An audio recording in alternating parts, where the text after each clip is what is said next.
Bismillahirrahmanirrahim. Assalamualaikum warahmatullahi wabarakatuh. Asyhadu an la ilaha illallah, asyhadu anna Muhammad rasulullah. Allahumma sholli ala sayyidina Muhammad wa ala ali sayyidina Muhammad. Kama sholaita ala sayyidina Ibrahim wa ala ali sayyidina Ibrahim. Bil alamina innaka hamidum majid. Sebelumnya kita panjatkan dahulu doa kepada Gusti Allah ingkang Maha Agung untuk saudara kita yang telah memberikan sholawatnya dalam infak dakwah ya. Semoga sholawatnya menjadi catatan langit amal soleh bagi mereka dan keluarganya kelak. Begitu juga untuk seluruh pewer terkasihku dimanapun Anda berada. Untuk mbak, untuk emas, untuk bapak, untuk ibu, untuk yang senior, untuk yang junior. Dari ujung Merauke sampai kembali ke mana? Barat ke timur ya. Timur ke barat ya. Jadi ke Sabang. Dari Sabang ke Merauke, dari Merauke ke Sabang, dari barat ke timur, dari timur ke barat, semuanya ya, karena piurnya tersebar, ada yang di Aceh, ada yang di Medan, Lampung, Jakarta, Bandung, Semarang, Jogja, Surabaya, Bali belum, Bali sepertinya. Langsung ke Makassar sama ke Papua sana. Kalimantan banyak juga. Oke, semoga kalian semua selalu dalam ridha Allah dan terima kasih atas doa-doanya. Semoga kebaikan doa itu juga tercurahkan kepada kalian semua. Amin amin ya robbal alamin. Kita sekarang masuk seri yang kelima ya. Seri yang kelima. Insya Allah akan kita tutup di seri yang keenam ya. Ini sudah kita bahas tuntas kemarin ya.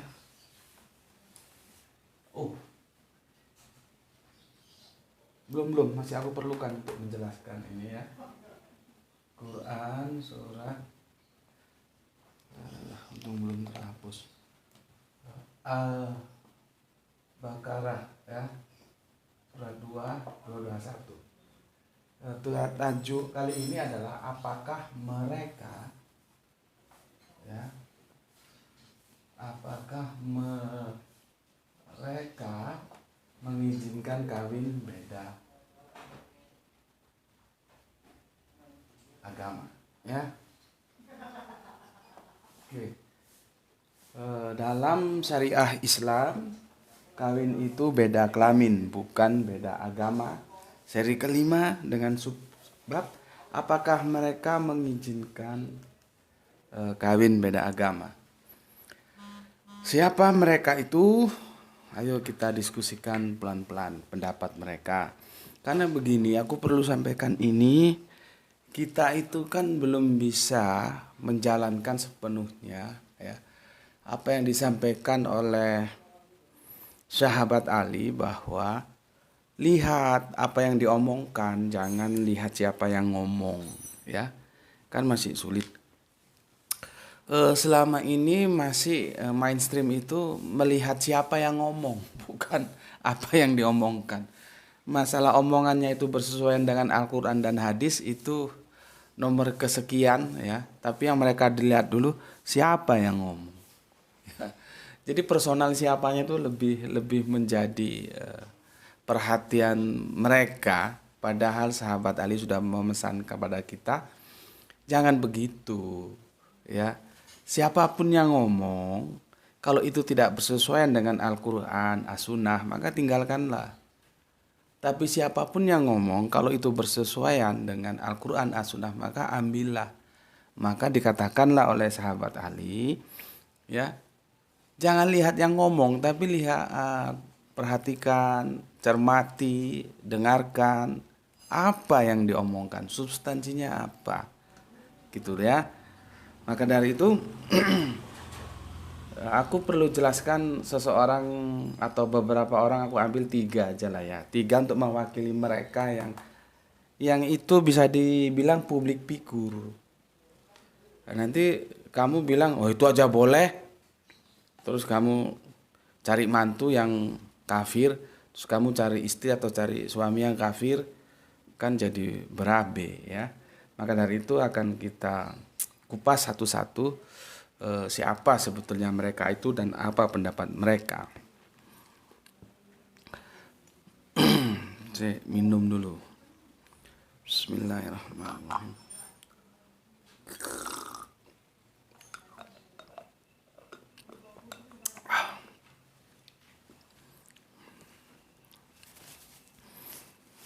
Seperti yang aku telah sampaikan di seri pertama ya, perdebatan nikah beda agama atau kawin beda agama ini dalam pandangan Islam terus saja terjadi polemik ya. Mungkin karena apa itu juga heran aku lihat.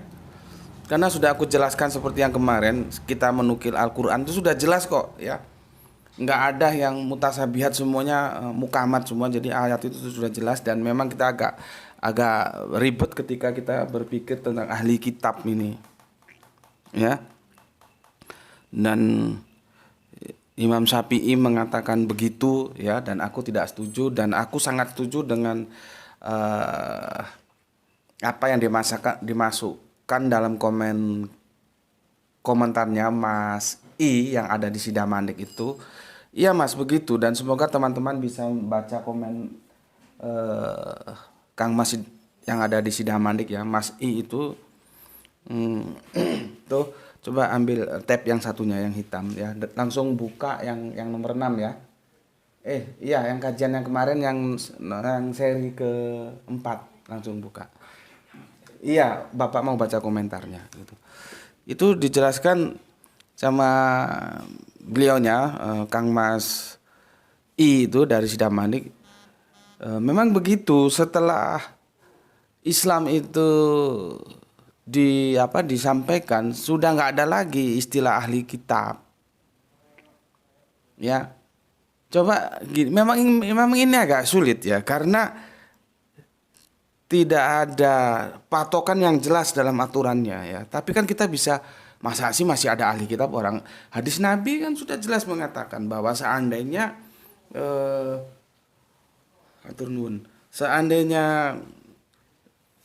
Musa hari ini masih hidup bersama kalian, maka dia harus tunduk terhadap syariat yang aku bawa. Itu jelas sudah menjadi the last, sudah menjadi masa lalu ya. Nah ini di komen seri yang keempat kemarin, ini Kang Mas I PPTK ya Mas, kalau lihat dari walls apa namanya itu, walls WA ya, aku lihat itu Kang Mas itu orang yang cukup berbahagia ya. Anak-anaknya soleh, istrinya soleh, dia sendiri soleh ya. Itu ada fotonya, aku pernah lihat itu. Sehingga layak aku bertanya kepada dirimu Kang Mas yang ada di Sidamandik ini ya. Kang Mas ini ya, aku tanya, tolong kamu jawab.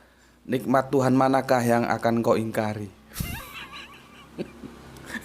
Ya, punya anak soleh, istri soleh, kamu sendiri soleh, kan senang gitu ya.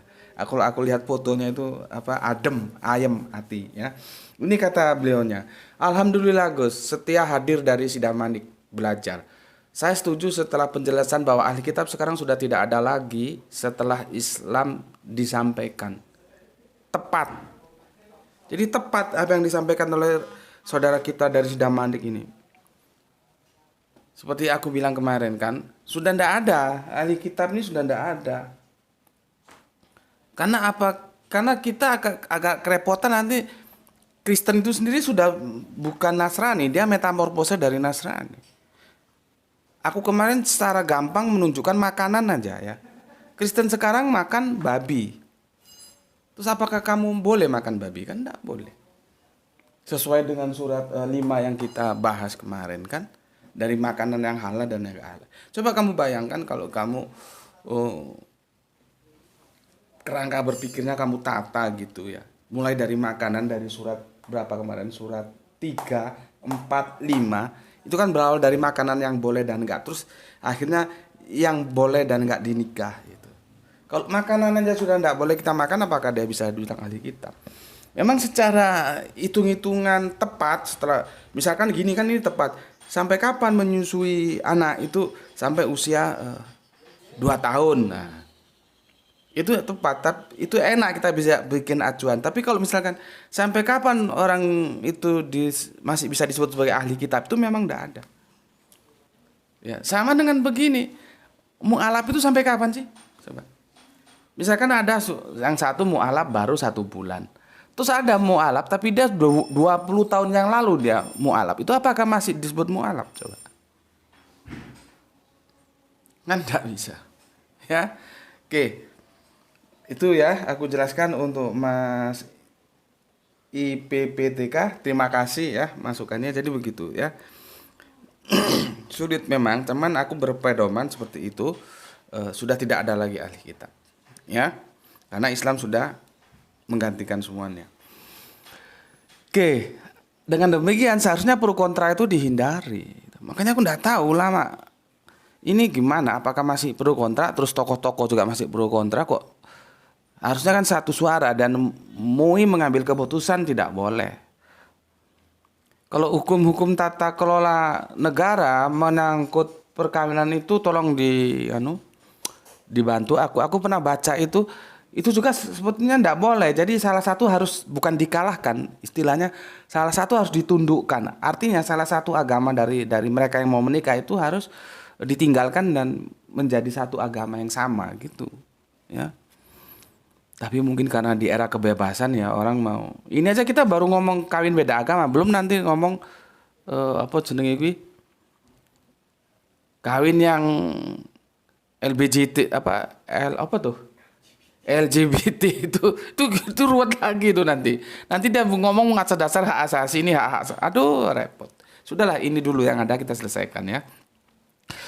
Kita tahu ya seperti baru-baru ini terjadi di Semarang ya, Jawa Tengah seperti yang aku bilang kemarin, seorang wanita muslim lengkap dengan busana yang kalau kita lihat dia Islam, tetapi nikah di gereja Katolik ya, dan mempelai lakinya memang Kristen Katolik ya.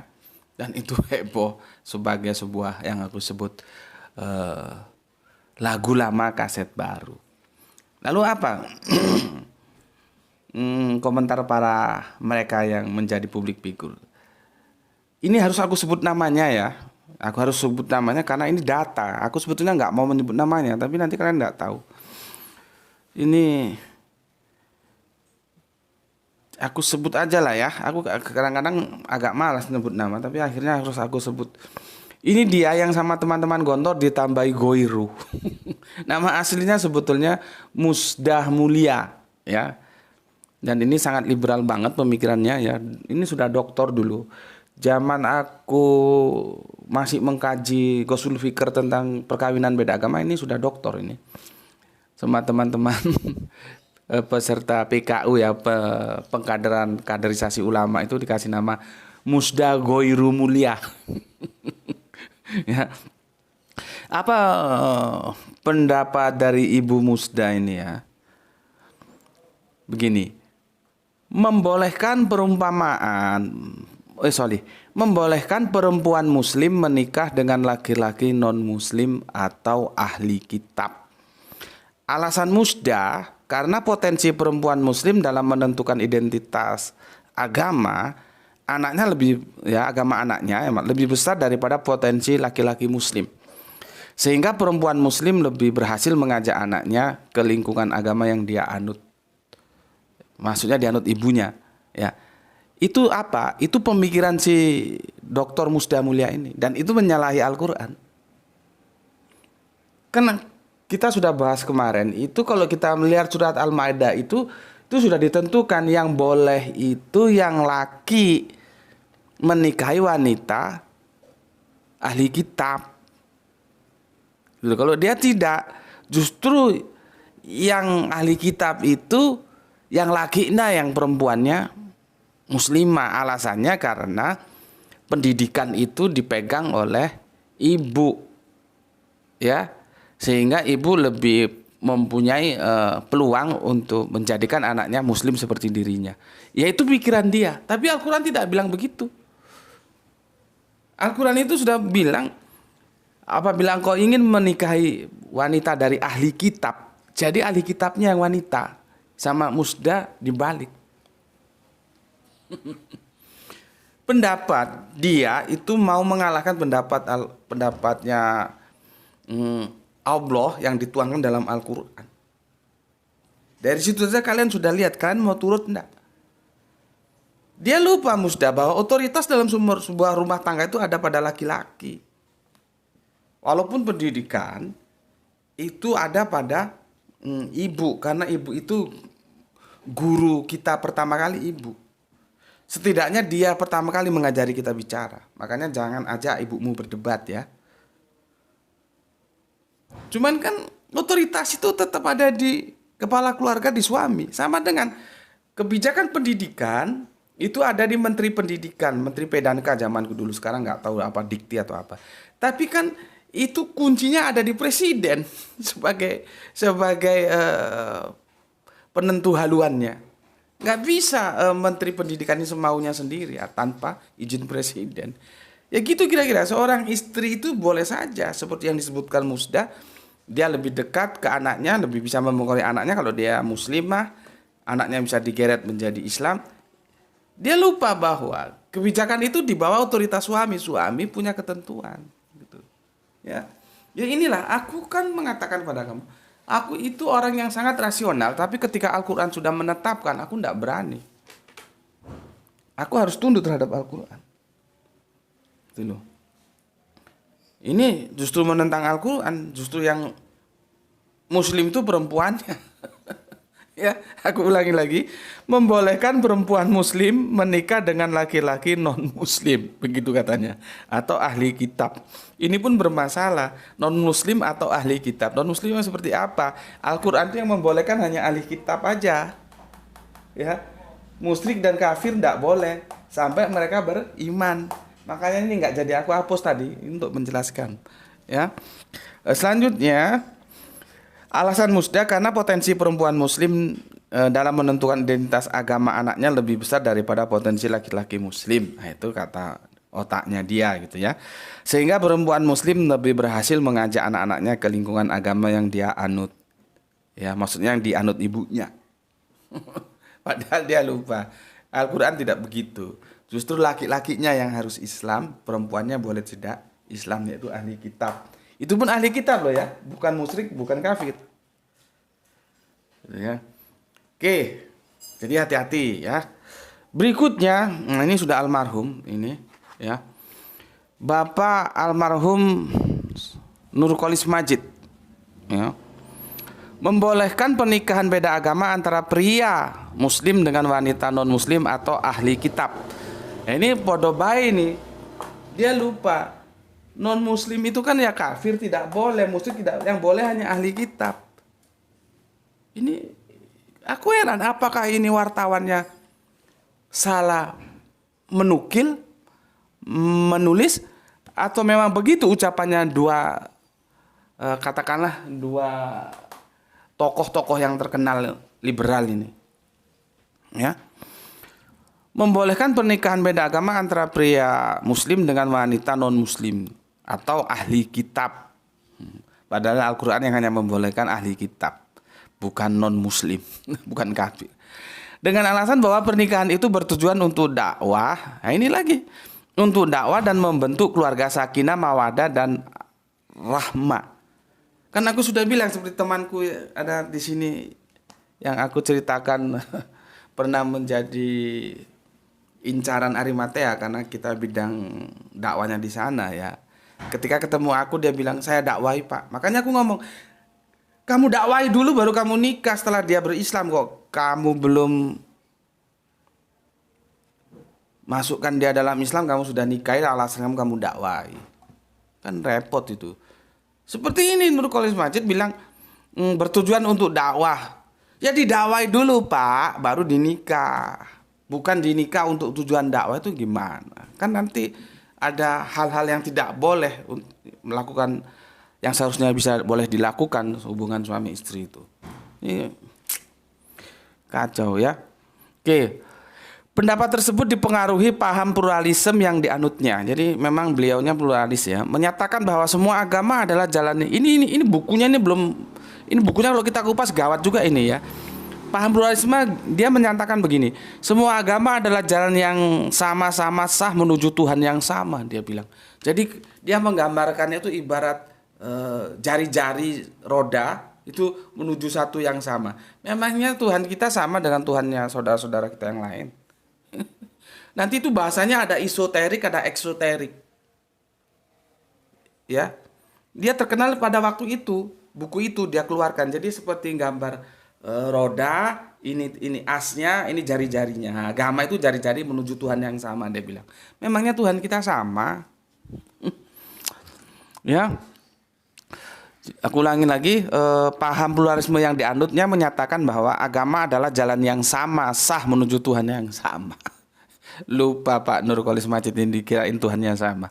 Atau mereka menyatakan bahwa agama adalah persepsi relatif. Jadi menurut dia agama itu persepsi relatif. Orang sudah tahu ada Al-Quran kok relatif ya. Terhadap Tuhan yang mutlak. Kita tidak pernah relatif, orang sudah dijelaskan kepada yang absolut kok relatif. Ya kalau ardi, kalau samawi itu tidak. Karena ardi itu mencari, samawi itu pewahyuan ya. Sehingga karena relatifnya setiap pemeluk agama tidak boleh mengklaim atau meyakini bahwa agamanya sendiri yang lebih benar dari agama yang lain. Atau mengklaim bahwa hanya agama sendiri yang benar. Coba. Coba kamu pikir. Sehingga tidak boleh mengatakan inad dina indalohi Islam itu tidak boleh. Nggak tahu ketika beliau membaca pesan dalam Al-Quran inad dina indalohi Islam itu apa ya ada dalam benak otaknya, dalam pikirannya. Kok bisa orang nggak boleh mengklaim? Mengklaim itu boleh, yang penting tidak menghina dan tidak memaksa agama lain. Apa gunanya kita ragu-ragu terhadap sebuah agama yang kita anut? Kita sebagai Islam mesti mengatakan inad dina indalohi Islam. Tidak ada agama yang diridhoi Allah kecuali Islam. Itu bukan tidak boleh, harus begitu. Lah kalau kamu nggak berani begitu kan berarti kamu ragu-ragu terhadap agamamu. Lah kalau kamu ragu-ragu terhadap agamamu, ngapain kamu beragama? Ya buang saja agamamu itu. Kan begitu. Ya.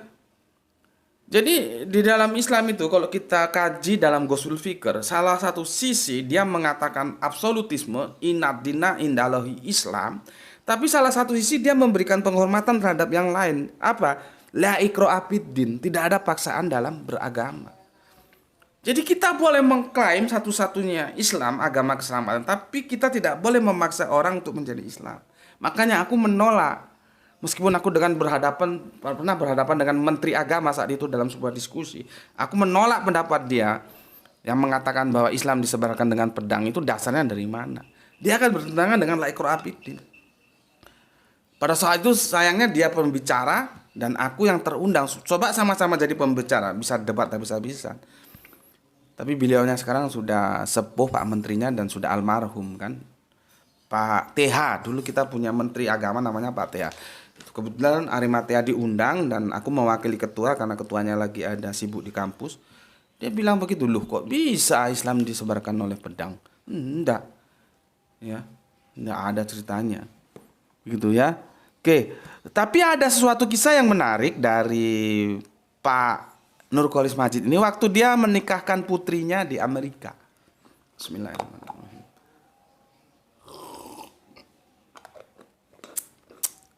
Ini berita yang aku terima dari seseorang ya. Itu waktu menikahkan putrinya itu beliaunya itu sempat menangis. Dan putrinya waktu itu sudah janda ya. Janda posisi di Amerika. Menikah dengan pria Yahudi gitu loh. Beliau sempat menangis dan putrinya protes loh, bapak kan paham pluralisme bapak seperti itu, kenapa sekarang jadi masalah? Artinya ketika menangis ada tuntutan rohani yang itu sebetulnya salah, pluralisme itu salah, yang betul itu singleisme. Itulah ketika orang bisa bicara apa saja tapi orang itu bisa membohongi siapa saja. Tetapi orang tidak bisa membohongi diri sendiri karena ada nurani di dalam hati kita. Ya itu yang dialami oleh Pak Nurkolis. Menangis ketika menikahkan istrinya dengan pria Yahudi. Menikahkan putrinya. Lalu putrinya bertanya, Bapak kan pluralis. Kira-kira begitulah ya. Harusnya kan konsekuen gitu. Ya. Oke, itu dari Pak Nurkolis ya. Ya, tapi gimana ya? Ya begitulah pemahamannya tentang pluralisme yang dia usung ya. Kemudian yang terakhir ini waktunya sudah limit ya, sebentar lagi asar. Ini dengan Bapak M. Quraisy Shihab ya. Aku terpaksa sebut nama-nama karena nanti kalau nggak aku sebut kalian gamang lagi ya. Ini merupakan Direktur Pusat Studi Al-Quran yang pernah aku kritik. Videonya masih ada, silahkan Anda mau setuju silahkan, Anda mau nggak setuju silahkan, Anda mau mempertemukan aku dengan yang terhormat beliaunya Bapak Quraisy Shihab, monggo ya. Ketika dia bilang tentang Natal di Al-Quran, aku bilang tidak ada ya. Itu videonya silakan dilihat. Apa kata beliau? Beliau pernah menjelaskan soal ini ya. Ini pakar tafsir loh ya. Tafsirnya itu Al-Misbah dan aku suka baca tafsirnya karena bahasanya bahasa yang lugas ya. Kalau aku baca tafsirnya bukan Ibnu Katsir. Tafsirnya Pak Hamka itu dikasih nama apa sih tafsirnya itu ya? Itu aku agak sulit karena bahasa Melayunya masih kental ya. Al-Azhar, tafsir Al-Azhar ya. Karena beliau dulu ngisi di masjid yang namanya Al-Azhar ya. Ketika ditahan kan berseberangan politik dengan Bung Karno, justru di penjara menghasilkan karya ilmiah yang monumental yaitu tafsir Al-Azhar. Cuman demikian karena aku eranya era Pujangga baru, yaitu bahasanya ditulis dalam Pujangga lama jadi agak sulit. Kalau tafsiran yang ditulis oleh Pak Quraisy Al-Misbah itu aku relatif lebih gampang memahaminya karena bahasanya bahasa Indonesia kekinian. Kata beliaunya ya mengatakan bahwa Al-Qur'an membolehkan pria muslim menikahi dengan perempuan ahlul kitab, ya ini Yahudi dan Yahudi dan Kristen dia bilang. Ya, tapi oke lah. Kita potong di sini aja. Mengatakan bahwa Al-Quran membolehkan pria muslim menikah dengan perempuan ahlul kitab. Karena kalau ahlul kitab menurutku itu Yahudi Nasrani, bukan Yahudi dan Kristen. Ya. Nah, ini masih mending. Jadi prianya itu yang muslim, nanti yang perempuannya itu yang ahli kitab. Nah, jadi ahli kitab loh ya. Bukan kafir, bukan musyrik. Ahli kitab, ingat. Ini masih mending Pak Quraisy Shihab, berbeda dengan Musda Mulia tadi ya. Cuman alasannya alasannya ngawur ini aku bilang. Alasan kata beliau karena Yahudi dan Kristen tidak mengakui Nabi Muhammad sebagai nabi, boleh jadi pembohong bukan nabi gitu ya. Sebaiknya Islam mengakui Nabi Isa alaihissalam sebagai nabi. Argumentasinya misleading ya. Sama yang kemarin saudara kita Ustadz sopo kuwi Adi Hidayat ya, sudahlah kita mudah-mudahan aja Adi Hidayat ya. Substansinya benar tapi argumentasinya kacau ya tentang ketaatan kepada Allah, Rasul dan ulil amri ya. Ini juga begitu. Setuju aku bahwa laki-laki muslim boleh menikahi ahli kitab ya, yang wanita ahli kitab ya. Cuman alasannya ini kacau. Alasan beliau karena Yahudi dan Kristen tidak mengakui Nabi Muhammad. Nah sekarang kalau misalkan menikah dengan Hindu atau Buddha boleh nggak? Kan mereka juga tidak mengakui Nabi Muhammad. Kan jadi kacau ya. Alasannya apa? Alasannya karena Al-Quran membolehkan gitu aja wes gitu loh. Nggak usah pakai yang macam-macam justru menyimpang dari kebenaran. Soal Islam mengakui Nabi Isa alaihissalam sebagai Nabi tentu gitu ya. Tapi kan ya kalau dia bilang bahwa alasannya karena Yahudi dan Kristen tidak mengakui Nabi Muhammad sebagai nabi, boleh jadi pembohong bukan nabi. Lah memangnya Hindu Buddha itu mengakui Nabi Muhammad sebagai nabi? Kan enggak juga. Lalu boleh dinikahi perempuannya? Kan enggak boleh, Pak. Ya. Oke, selanjutnya ini juga ini agak bias, kurang tegas Bapak kita ini ya. Dia bilang begini, Islam membenarkan seorang muslim laki-laki mengantar istrinya ke gereja, sehingga Islam membenarkan pria muslim menikah dengan ahlul kitab. Kembali ke sini, apakah sekarang itu masih disebut ahlul kitab? Gitu loh ya. Itu dia jelaskan ya saat berbincang bersama dengan bertajuk pernikahan dalam Islam nikah beda agama, itu hari Senin tanggal 14 bulan 3 2022, berarti baru kemarin ya, baru bulan ini, nggak begitu lama. Dengan catatan, lanjut Quraisy Shihab, tidak sebaliknya bahwa wanita muslim dinikahi pria non muslim. Ya benar, nggak boleh itu ya. Karena dikhawatirkan pria non muslim menikahi dengan muslimah bisa jadi dia dipaksa murtad. Nah, kan berbeda juga pendapatnya dengan Ustaz Guru Mulia ya. Aku lebih setuju alasannya Pak Quraisy Shihab ya, tentang yang mana laki yang mana perempuan. Setuju. Jadi yang lakinya itu yang Islam, bukan yang perempuannya yang Islam justru. Ya. Oke. Cuman kata dia yang mengantar ke gereja ini kacau ini. Ya. Ini penjelasan dia. Akan tetapi ulama-ulama sekarang termasuk Buya Hamka dalam tafsirnya berkata begini gitu ya. Dia menjelaskan Buya Hamka begini. Sekarang mestinya dilarang deh semuanya. Nah, itu aku cocok. Dilarang semuanya. Muslim menikah aja dengan muslimah supaya makin dekat budaya dan nilai-nilai, maka makin berpotensi besar untuk hidup. Maksudnya hidup yang tentram. Itu jelas Quraisy. Ya harusnya gitu Pak Quraisy. Jangan ambigu ya. Seharusnya sekarang ini seperti apa yang dikatakan Buya Hamka, ya satu agama lah, muslimah ya dengan muslim, muslim ya dengan muslimah gitu ya. Jadi jangan sampai lelaki muslim menikah dengan wanita non muslim, kemudian si lelaki dipengaruhi untuk keluar dari agamanya, itu kata beliau. Quraisy Shihab menyampaikan sejatinya agama menghendaki agar tuntutan agama itu diperhatikan oleh setiap penganut agama. Setuju Pak, kalau kita begitu berarti sudah selesai sudah. Seperti yang Bapak sampaikan tadi di ujung tadi, muslimah ya biarlah dapat muslim atau muslim dapat muslimah gitu loh. Sudah nggak ada lagi. Jadi jangan ngambang Pak kalau memberikan pernyataannya. Ini nggak boleh ngambang. Kalau abu-abu nanti ditafsirkan macam-macam. Tapi ujung pembicaraan Pak Quraisy saya setuju ya.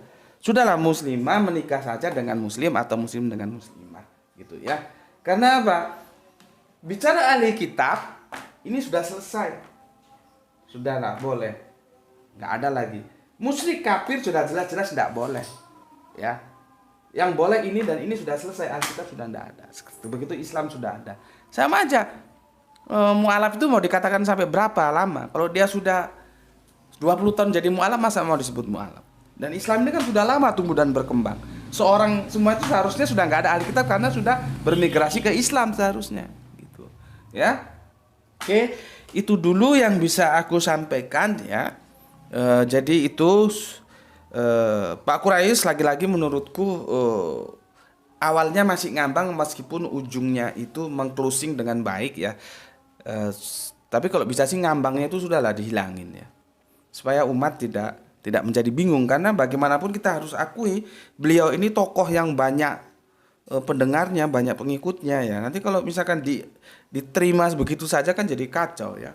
Oke. Itu yang bisa aku sampaikan untuk kali ini dan besok penutup kita akan membicarakan tentang sejarah bagaimana Kanjeng Nabi menikahkan putrinya dengan seorang musyrik ya. Yang itu diambil dan dikapitalisasi dengan seorang liberal juga yang gobloknya minta ampun karena nggak tahu yang untuk apa sebetulnya azan itu dikumandangkan. Kata dia azan itu untuk memanggil Tuhan. Aduh, repot. Oke ya, besok sengaja aku pisah supaya lebih fokus ya. Besok kita lihat sejarah bagaimana Kanjeng Nabi menikahkan putrinya tersayang Zainab dengan musyrik ya. Jadi ini sudah jelas ya. Tujuan dari ini tidak lain supaya kalian jangan gampang silau dengan yang namanya tokoh, namanya pakar, namanya kiai, namanya ulama, profesor, doktor, segala macam lah ya. Jangan silau, lihat aja yang diomongkan tuh bersesuaian nggak dengan Al-Quran dan Sunnah. Bersesuaian ambil, tidak bersesuaian tinggalkan. Begitu juga aku. Ya, kalau ada yang bersesuaian dari aku bersama Al-Quran dan As-Sunnah ambil, kalau tidak bersesuaian tinggalkan. Apalagi aku kan modelnya lebih nggak jelas. Nggak pernah pakai sorban, nggak pernah pakai baju koko. Oke, itu dulu, sampai ketemu lagi, semoga bermanfaat. Bismillahirrahmanirrahim. Alhamdulillahirabbil alamin.